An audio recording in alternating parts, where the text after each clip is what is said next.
രാത്രിയുടെ നിശബ്ദതയിൽ മഴ തകർത്ത് പെയ്യുകയായിരുന്നു. ആശുപത്രിയുടെ തടുത്ത ഇടനാഴിയിൽ തലയിൽ കൈവച്ചിരിക്കുന്ന അനനയുടെ കണ്ണിൽ നിന്ന് കണ്ണീർ തോരാതെ പെയ്യുന്നുണ്ടായിരുന്നു. ഡോക്ടർ പുറത്തേക്കിറങ്ങി വന്നു അവളോട് പറഞ്ഞു, അനന്യ, അമ്മയുടെ ഓപ്പറേഷൻ ഇനി വൈകിക്കാൻ പറ്റില്ല. 2 ദിവസത്തിനുള്ളിൽ 3 ലക്ഷം രൂപ അടച്ചില്ലെങ്കിൽ ഞങ്ങൾക്കൊന്നും ചെയ്യാൻ കഴിയില്ല. 3 ലക്ഷം രൂപ! ആ പാവം പെൺകുട്ടിക്ക് ചിന്തിക്കാവുന്നതിലും അപ്പുറമായിരുന്നു അത്. ഡിഗ്രി പഠനം കഴിഞ്ഞ് ജോലി അന്വേഷിക്കുന്ന അവളുടെ കയ്യിൽ അപ്പോൾ ആകെ ഉണ്ടായിരുന്നത് ബാങ്ക് അക്കൗണ്ടിലെ കുറച്ച് രൂപ മാത്രം.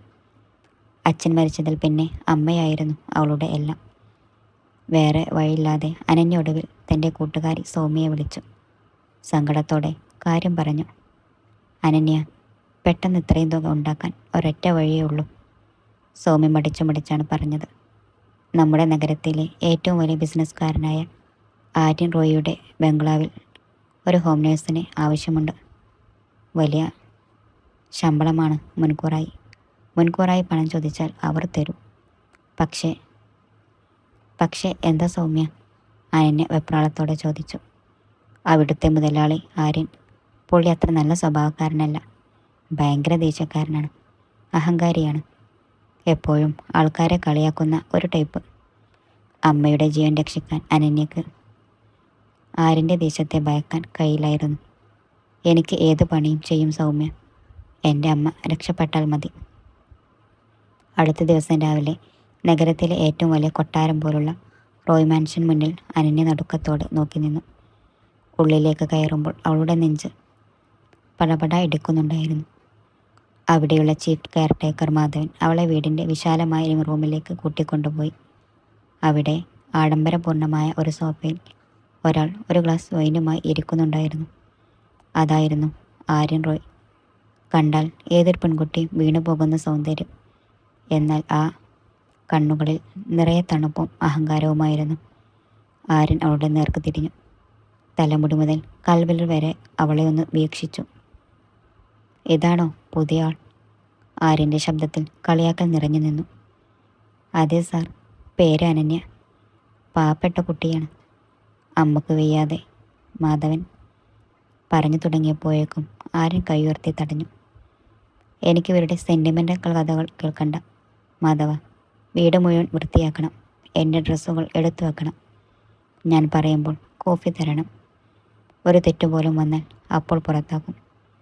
അനന്യ പേടിയോടെ തലയാട്ടി. സാർ, എനിക്ക് ഒരു സഹായം വേണം. അമ്മയുടെ ഓപ്പറേഷന് 3 ലക്ഷം രൂപ അഡ്വാൻസ്. അത് കേട്ടതും ആര്യൻ ഉച്ചത്തിൽ ചിരിച്ചു. ആ ചിരിയിൽ പരിഹാസം മാത്രമായിരുന്നു. അഡ്വാൻസോ?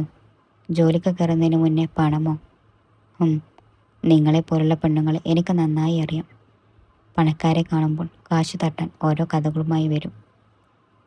അനന്യയുടെ കണ്ണുകൾ നിറഞ്ഞു. സാർ, ഞാൻ കള്ളം പറഞ്ഞതല്ല. എൻ്റെ അമ്മ ആശുപത്രിയിലാണ്. Stop it. ആര്യൻ എഴുന്നേറ്റു അവളുടെ അടുത്തേക്ക് വന്നു. അവളുടെ കണ്ണുകളിലേക്ക് തുളച്ചു കയറുന്ന രീതിയിൽ നോക്കി. അപ്പോഴാണ് അവിടേക്ക് ആര്യൻ്റെ കൂട്ടുകാരനായ റോഹൻ കടന്നു വന്നത്. എന്താണ് ആര്യൻ, ഇവിടെ ഒരു ബഹളം? റോഹൻ ചോദിച്ചു. ആര്യൻ അനന്യയെ ചൂണ്ടി റോഹനോട് പറഞ്ഞു. നോക്കടാ, വന്ന പാടെ 3 ലക്ഷം രൂപ അഡ്വാൻസ് വേണമെന്ന്. ഈ പാവം ലുക്കൊക്കെ വെറും അഭിനയമാണ്. റോഹൻ അനന്യയെ സൂക്ഷിച്ചു നോക്കി. ആര്യൻ, നീ എപ്പോഴും ആൾക്കാരെ സംശയത്തോടെ മാത്രം കാണരുത്. ഇവളെ കണ്ടാൽ പാവമാണെന്ന് തോന്നുന്നുണ്ടല്ലോ. പാവമോ? ഇവളോ? ആര്യൻ്റെ ഉള്ളിലെ കുസൃതിയും അഹങ്കാരവും ഉണർന്നു. അവൻ റോഹൻ്റെ നേർക്ക് തിരിഞ്ഞു. എന്നാൽ ശരി, നമുക്കൊരു പന്തയം വെക്കാം. എന്ത് പന്തയം? റോഹൻ നെറ്റിച്ചുടിച്ചു.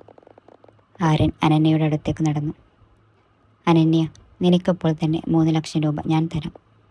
അമ്മയുടെ ഓപ്പറേഷൻ നടക്കട്ടെ. പക്ഷേ അതിനു പകരം നീ ഒരു കണ്ടീഷൻ സമ്മതിക്കണം. അനന്യ പ്രതീക്ഷയോടെ നോക്കി. എന്താണ് സാർ? ആര്യൻ ഒരു വില്ലൻ ചിരിയോടെ പറഞ്ഞു.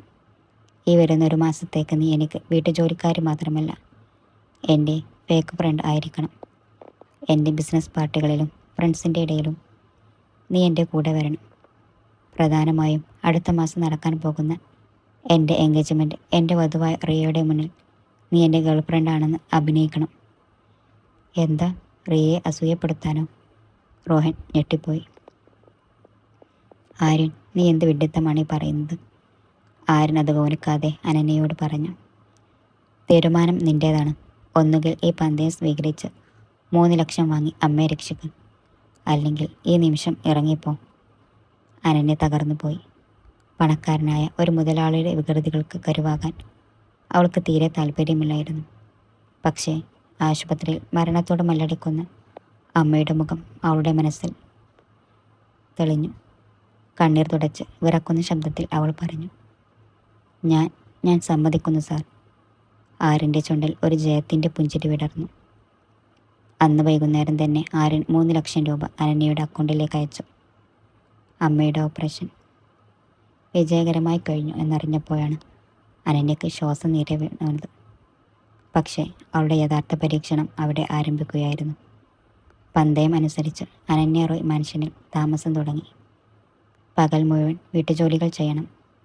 എന്നാൽ വൈകുന്നേരം ആര്യം പറയുമ്പോൾ ആൾ വില കൂടിയ വസ്ത്രങ്ങൾ ധരിച്ച് അവൻ്റെ കൂടെ ഇറങ്ങണം.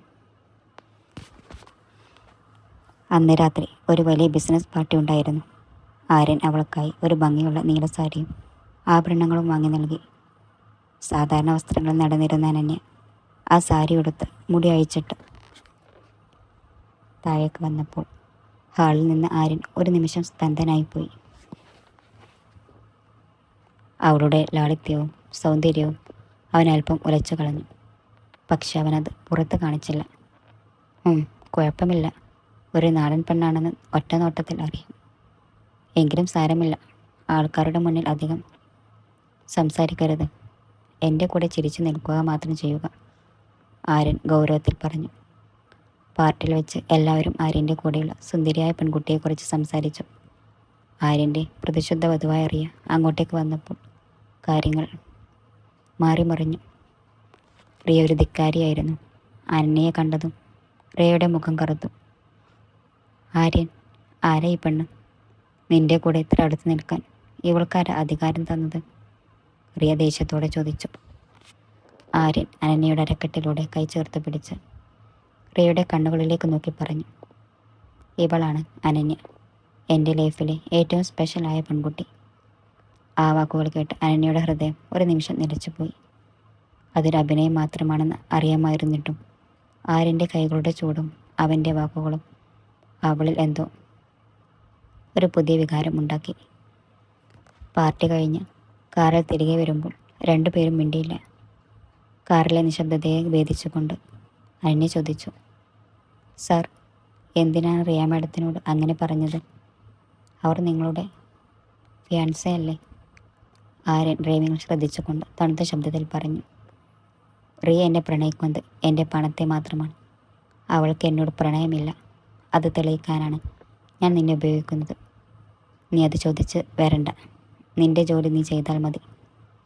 അവൻ്റെ ആ വാക്കുകൾ അനന്യയുടെ മനസ്സിൽ തട്ടി.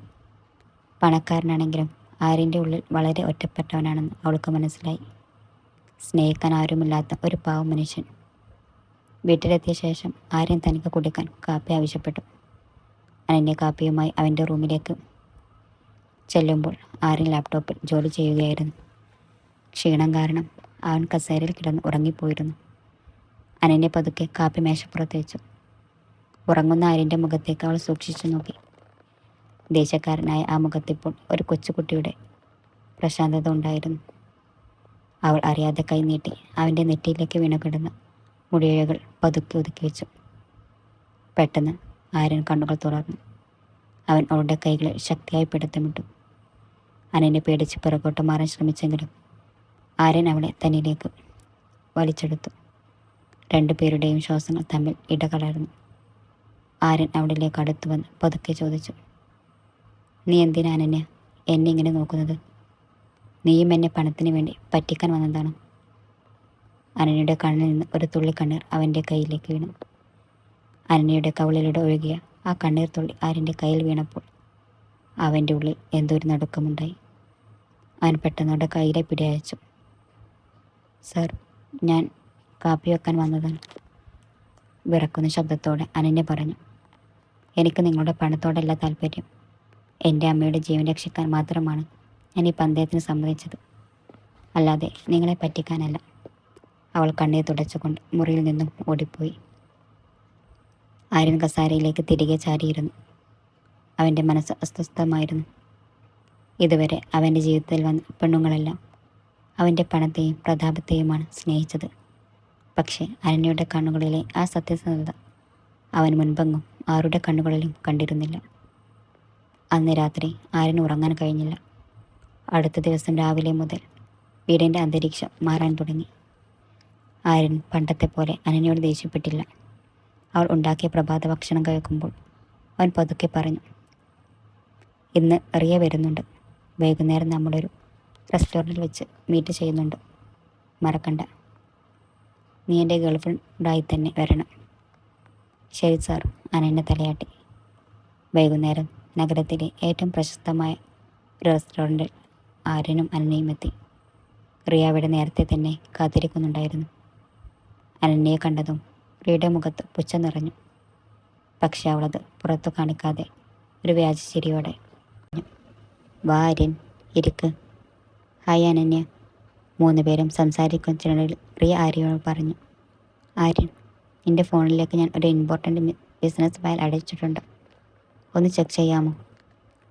ആര്യൻ ഫോണെടുത്ത് ബിസിനസ് കാര്യങ്ങളിലേക്ക് ശ്രദ്ധ തിരിച്ച് സമയം നോക്കി. റിയ തന്ത്രപരമായി അനന്യയുടെ അടുത്ത് കിടന്നിരുന്ന ഹാൻഡ് ബാഗിലേക്ക് തൻ്റെ വില കൂടിയ ഡയമണ്ട് റിംഗ് പതുക്കെയിട്ടു. അല്പസമയത്തിനു ശേഷം റിയ നാടകീയമായ ബഹളം വെക്കാൻ തുടങ്ങി. മൈ ഗോഡ്, എൻ്റെ ഡയമണ്ട് റിംഗ് അവിടെ? എൻ്റെ വിരലിൽ ഉണ്ടായിരുന്നതാണല്ലോ. 5 ലക്ഷം രൂപയുടെ റിങ്ങാണിത്. റെസ്റ്റോറൻറ്റിൽ ഉള്ളവരെല്ലാം അങ്ങോട്ടേക്ക് ശ്രദ്ധിച്ചു. റിയ പെട്ടെന്ന് അനന്യയുടെ നേർക്ക് തിരിഞ്ഞു. നീയാണല്ലോ എൻ്റെ അടുത്തിരുന്നത്. നീ എടുത്തതാണ്? ഇല്ല മാഡം, ഞാൻ തൊട്ടിട്ട് പോലുമില്ല, അനന്യ ഭയത്തോടെ പറഞ്ഞു. എന്നാൽ പിന്നെ നിന്റെ ബാഗ് ഒന്ന് ചെക്ക് ചെയ്യാമല്ലോ എന്ന് പറഞ്ഞ് റിയ ബലം പ്രയോഗിച്ച് അനന്യയുടെ ബാഗ് പിടിച്ചെടുത്ത് മേശപ്പുറത്തേക്ക് മറിച്ചിട്ടു. ബാഗിൽ നിന്നുള്ള സാധനങ്ങൾക്കൊപ്പം മിന്നിത്തിളങ്ങുന്ന ആ ഡയമണ്ട് മോതിരം താഴേക്ക് വീണു. അവിടെ ഉണ്ടായിരുന്ന എല്ലാവരും അനന്യയെ ഒരു കള്ളിയെപ്പോലെ നോക്കാൻ തുടങ്ങി. റിയ ആര്യൻ്റെ നേർക്ക് തിരിഞ്ഞു. കണ്ടോ ആര്യൻ, ഒരു വേലക്കാരിയെ കൂട്ടിക്കൊണ്ടുവന്നാൽ ഇതാണ് അവസ്ഥ. ഇവൾ നിന്റെ പണം കണ്ട് കൂടെ ഒരു കള്ളിയാണ്. അനന്യ ആകെ തെരിച്ചുപോയി. അവൾ കരഞ്ഞുകൊണ്ട് ആര്യനെ നോക്കി. സർ, ദൈവത്തെ ഓർത്ത് എന്നെ വിശ്വസിക്കണം. ഞാനതെടുത്തിട്ടില്ല. ഞാൻ കള്ളിയല്ല സാർ. പ്ലീസ് വിശ്വസിക്കൂ. റെസ്റ്റോറൻറ്റിലുള്ളവർ അനന്യയെ കുറ്റപ്പെടുത്തി സംസാരിക്കാൻ തുടങ്ങി. ആര്യൻ ഒന്നും മിണ്ടാതെ നിന്നു. അവൻ്റെ മുഖം ഗൗരവമുള്ളതായിരുന്നു. റിയ ജയിച്ച ഭാഗത്തോടെ ആര്യനോട് പറഞ്ഞു, ആര്യൻ, ഇവളെ ഇപ്പോൾ തന്നെ പോലീസിന് കൊടുക്ക്. ഇത്തരം തണ്ണികളെ വെറുതെ വിടരുത്. പെട്ടെന്ന് ആര്യൻ മുന്നോട്ട് വന്നു. അവൻ മേശപ്പുറത്തിരുന്ന മോതിരം കയ്യിലെടുത്തു. എല്ലാവരും വിചാരിച്ചത് ആര്യൻ അനന്യയെ അടിക്കുമെന്നാണ്. പക്ഷേ അവൻ റിയയുടെ അടുത്തേക്ക് ചെന്നു. റിയ, നീ കളിച്ച നാടകം വളരെ നന്നായിരുന്നു, ആര്യൻ തണുത്ത ശബ്ദത്തിൽ പറഞ്ഞു. ആര്യൻ, നീ എന്ത് വിഡ്ഢിത്തമാണ് പറയുന്നത്? റിയ ഞെട്ടി. ആര്യൻ റെസ്റ്റോറൻറ്റിൻ്റെ മാനേജറെ വിളിച്ചു. മാനേജർ, ഈ റെസ്റ്റോറൻറ്റിലെ CCTV ദൃശ്യങ്ങൾ ഒന്ന് പ്ലേ ചെയ്യാമോ? റിയയുടെ മുഖത്തെ ചോര പറ്റി. ആര്യൻ അവളുടെ നേർക്ക് തിരിഞ്ഞു പറഞ്ഞു, നീ മോതിരം അനന്യയുടെ ബാഗിലേക്ക് ഇടുന്നത് ഞാൻ റെസ്റ്റോറൻറ്റിൻ്റെ ഗ്ലാസ് ഭിത്തിയിലൂടെ കണ്ടിരുന്നു റിയ. അനന്യ പാവമായിരിക്കാം, പക്ഷേ അവൾ ഒരിക്കലും കള്ളത്തരമോ ചതിവോ ചെയ്യില്ല. അനന്യ ആര്യനെ അത്ഭുതത്തോടെ നോക്കി. അവളുടെ കണ്ണിൽ നിന്നും വീണ്ടും കണ്ണീരൊഴുകി.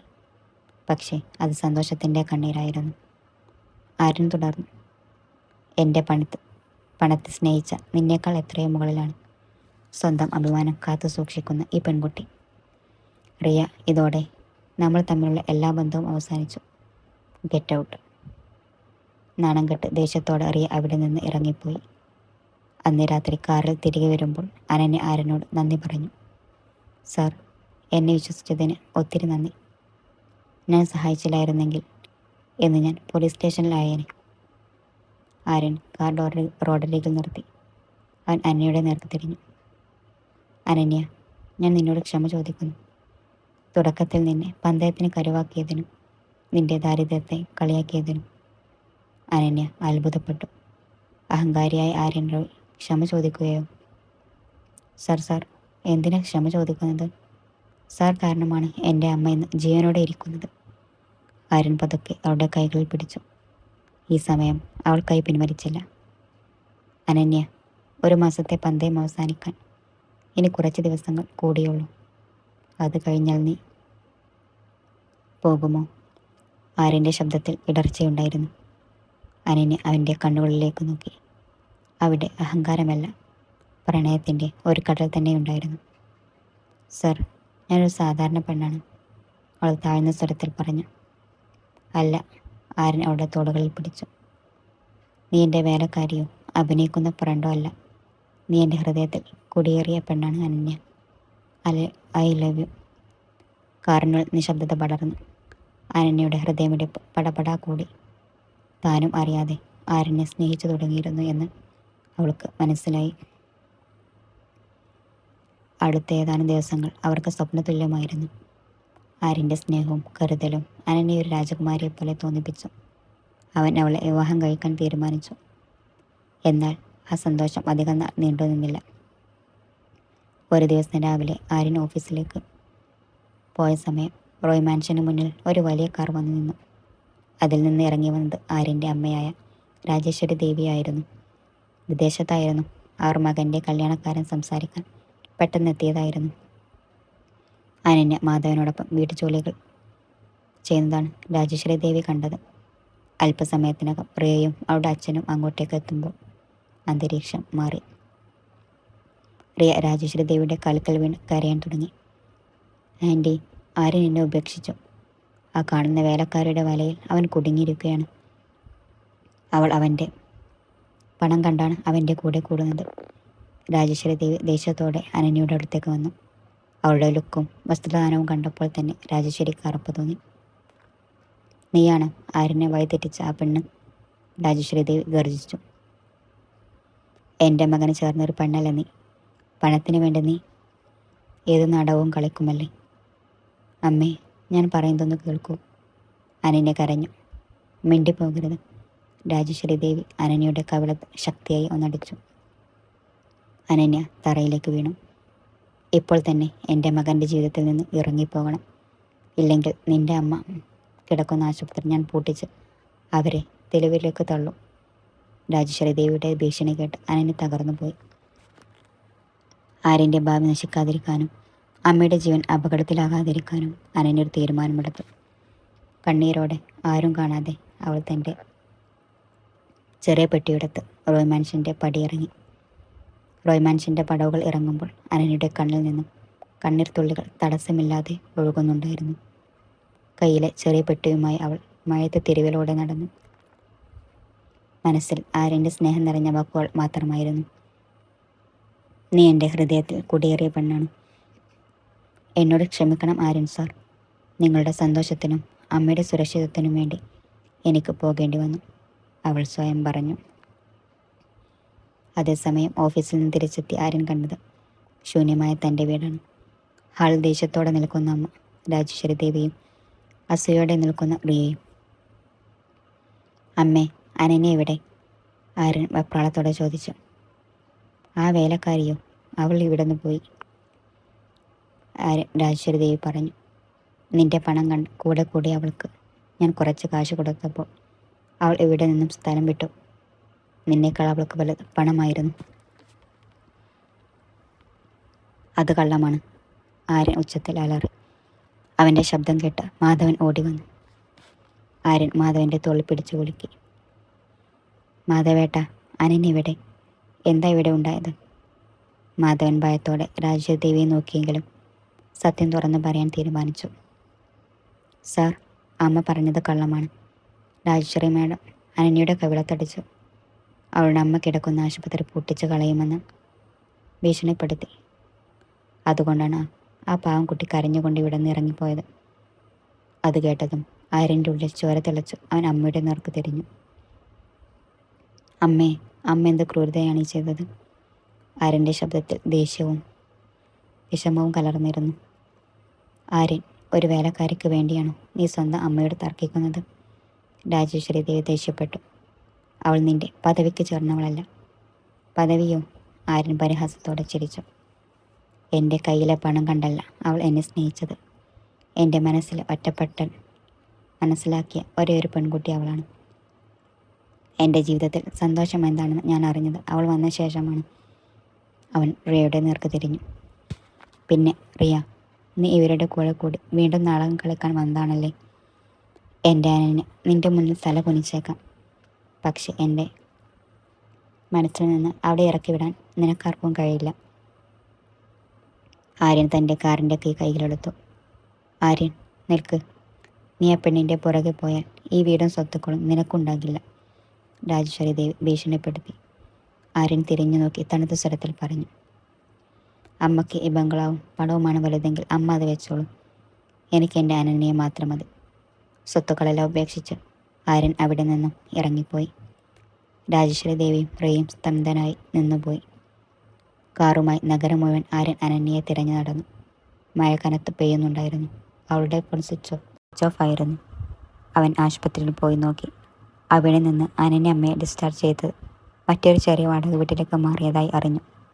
ഒടുവിൽ നഗരത്തിൻ്റെ ഭ്രാന്തപ്രദേശത്തുള്ള ഒരു ചെറിയ ബസ് സ്റ്റോപ്പിൽ ബെഞ്ചിൽ തലതായ്ച്ച് കരയുന്ന അനന്യയെ അവൻ കണ്ടു. മഴത്തുള്ളികൾക്കിടയിലൂടെ ആര്യൻ അവൾക്കടുത്തേക്ക് നടന്നു ചെന്നു. തൻ്റെ തലയിൽ വീഴുന്ന മഴത്തുള്ളികൾ പെട്ടെന്ന് തിളച്ചറിഞ്ഞ് അനന്യ തലയുയർത്തി നോക്കി. മുന്നിൽ ഒരു കുടയും പിടിച്ച് കണ്ണുകൾ നിറയെ പ്രണയവും വിഷമവുമായി നിൽക്കുന്ന ആര്യൻ. ആ, ആര്യൻ സാർ. അവൾ ഞെട്ടലോടെ എഴുന്നേറ്റു. നീ എന്തിനാ അനന്യ എന്നെ ഉപേക്ഷിച്ചു പോകുന്നത്? ആര്യൻ്റെ ശബ്ദം ഇടറി. സാർ, നിങ്ങൾ തിരികെ പോകണം. നിങ്ങളുടെ അമ്മക്ക് ഞാൻ കാരണം ഒരു വിഷമവും ഉണ്ടാകരുത്. ഞാനൊരു പാവപ്പെട്ട പെൺകുട്ടിയാണ്. നമ്മൾ തമ്മിൽ ഒരു യോജിപ്പുമില്ല. ആര്യൻ കുട താഴെയിട്ടു. അവളിലേക്ക് അടുത്തു വന്ന് അവളുടെ കൈകൾ ശക്തിയായി ചേർത്ത് പിടിച്ചു. എനിക്കെൻ്റെ അമ്മയെയും എൻ്റെ പണത്തെയും പ്രധാനം നീയാണ് അനന്യ. നീയില്ലാത്ത ആ കൊട്ടാരത്തിൽ എനിക്ക് ജീവിക്കാൻ കഴിയില്ല. നീയാണ് എൻ്റെ ജീവിതം. പക്ഷേ സാർ, നിങ്ങളുടെ പദവി. എനിക്കൊരു പദവിയും വേണ്ട, നിൻ്റെ സ്നേഹം മാത്രം മതി. ആര്യൻ അവളുടെ നെറ്റിയിൽ മൃദുവായി ഉമ്മവെച്ചു. അനന്യക്കിനി തൻ്റെ വികാരങ്ങൾ അടക്കാനായില്ല. അവൾ ആര്യൻ്റെ നെഞ്ചിലേക്ക് ചാരി പൊട്ടിക്കരഞ്ഞു. മഴയുടെ തണുപ്പിൽ അവർ പരസ്പരം കെട്ടിപ്പിടിച്ചു നിന്നു. അതിനിടയിൽ ആര്യൻ്റെ സ്നേഹത്തിൻ്റെ ആഴം മനസ്സിലാക്കിയ രാജേശ്വരി ദേവിയുടെ മനസ്സിൽ വലിയൊരു മാനസിക മാറ്റം ഉണ്ടായി. റിയയുടെ കുതന്ത്രങ്ങളെല്ലാം റോഹൻ രാജേശ്വരി ദേവിക്ക് മുന്നിൽ തെളിവ് സഹിതം തുറന്നു കാണിച്ചു കൊടുത്തു. റിയ എന്ന പെൺകുട്ടി ആര്യൻ്റെ പണം മാത്രമാണ് സ്നേഹിച്ചതെന്നും അനന്യ എത്രത്തോളം പരിശുദ്ധയായ കുട്ടിയാണെന്നും രാജേശ്വരി ദേവി തിരിച്ചറിഞ്ഞു. സ്വത്തുക്കളെല്ലാം ഉപേക്ഷിച്ച് മകൻ ഇറങ്ങിപ്പോയപ്പോൾ ആ അമ്മയുടെ ഉള്ളിലെ അഹങ്കാരം തകർന്നു പോയിരുന്നു. അടുത്ത ദിവസം രാവിലെ അനന്യയുടെ ചെറിയ വീടിന് മുന്നിൽ ഒരു വലിയ കാർ വന്നു നിന്നു. വാതിൽ തുറന്ന് പുറത്തിറങ്ങി രാജേശ്വരി ദേവിയെ കണ്ട് അനന്യയും ആര്യനും ഞെട്ടി. രാജേശ്വരി ദേവി പതുക്കെ അനന്യയുടെ അടുത്തേക്ക് നടന്നു വന്നു. അവരുടെ കണ്ണിൽ കണ്ണീർ നിറഞ്ഞിരുന്നു. മോളെ അനന്യ, രാജേശ്വരി ദേവി അനന്യയുടെ കൈകൾ പിടിച്ചു. എന്നോട് ക്ഷമിക്കണം. പണത്തിൻ്റെ അഹങ്കാരത്തിൽ ഞാൻ ഒരുപാട് തെറ്റുകൾ ചെയ്തു. എൻ്റെ മകന് ഏറ്റവും അനുജയായ പെൺകുട്ടി നീയാണെന്ന് ഞാൻ വൈകിയാണ് തിരിച്ചറിഞ്ഞത്. അനന്യ അത്ഭുതത്തോടെ നോക്കി നിൽക്കുമ്പോൾ രാജേശ്വരി ദേവി താലിമാലയും വസ്ത്രങ്ങളും അടങ്ങിയ ഒരു താലം അനന്യയുടെ കയ്യിലേക്ക് കൊടുത്തു. എൻ്റെ വീടിൻ്റെ വേലക്കാരിയായിട്ടല്ല മോളെ, ഈ റോയ് കുടുംബത്തിൻ്റെ മരുമകളായി, ആര്യൻ്റെ ഭാര്യയായി നീ ആ കൊട്ടാരത്തിലേക്ക് വരണം. അനന്യ ആര്യനെ നോക്കി. ആര്യൻ്റെ ചുണ്ടിൽ മനോഹരമായൊരു പുഞ്ചിരി ഉണ്ടായിരുന്നു. കുറച്ച് ദിവസങ്ങൾക്ക് ശേഷം റോയ് മാൻഷൻ മനോഹരമായി അലങ്കരിക്കപ്പെട്ടിരുന്നു. പ്രമുഖരായ ബിസിനസ്സുകാരും ബന്ധുക്കളും നിറഞ്ഞ ആ സദസ്സിൽ ചുവപ്പും സ്വർണ്ണ നിറവുമുള്ള മനോഹരമായ കാഞ്ചിപുരം പട്ടുസാരിയെടുത്ത് അനന്യ ഒരു രാജകുമാരിയെ പോലെ മണ്ഡപത്തിലേക്ക് നടന്നു വന്നു. ആര്യൻ്റെ കണ്ണുകൾ അവളിൽ നിന്നും മാറിയിരുന്നില്ല. പൗരോഹിത്യ മന്ത്രങ്ങളുടെ അകമ്പടിയോടെ ശുഭമുഹൂർത്തത്തിൽ ആര്യൻ അനന്യയുടെ കഴുത്തിൽ താലി ചാർത്തി അവൾ അവൻ്റെ ഭാര്യയായി മാറി. ആര്യൻ അവളുടെ നെറ്റിൽ കുങ്കുമം ചാർത്തി കൊടുക്കുമ്പോൾ അനന്യയുടെ കണ്ണിൽ നിന്നും സന്തോഷ കണ്ണീർ പൊഴിഞ്ഞു. കേവലം 3 ലക്ഷം രൂപയ്ക്ക് വേണ്ടി അമ്മയുടെ ജീവൻ രക്ഷിക്കാൻ ഒരു വേലക്കാരിയായി ആ വീട്ടിലേക്ക് എത്തിയ കുട്ടി വിധി തട്ടിക്കളിച്ച പന്തയത്തിലൂടെയും ചതികളിലൂടെയും കടന്നുപോയി ഒടുവിൽ ആ കൊട്ടാരത്തിൻ്റെ മഹാറാണിയായി മാറി. ആര്യൻ പതുക്കെ അവളിലേക്ക് അടുത്തു വന്ന് കാതിൽ മന്ത്രിച്ചു. ഇതൊരു പന്തയത്തിൻ്റെ അവസാനമല്ല അനന്യ, നമ്മുടെ പ്രണയത്തിൻ്റെ പുതിയ തുടക്കമാണ്. അനന്യ നാളത്തോടെ അവൻ്റെ നെഞ്ചിലേക്ക് ചാഞ്ഞു. അവരുടെ ചുറ്റും പ്രണയത്തിൻ്റെ പുഷ്പവൃഷ്ടി പെയ്യുകയായിരുന്നു.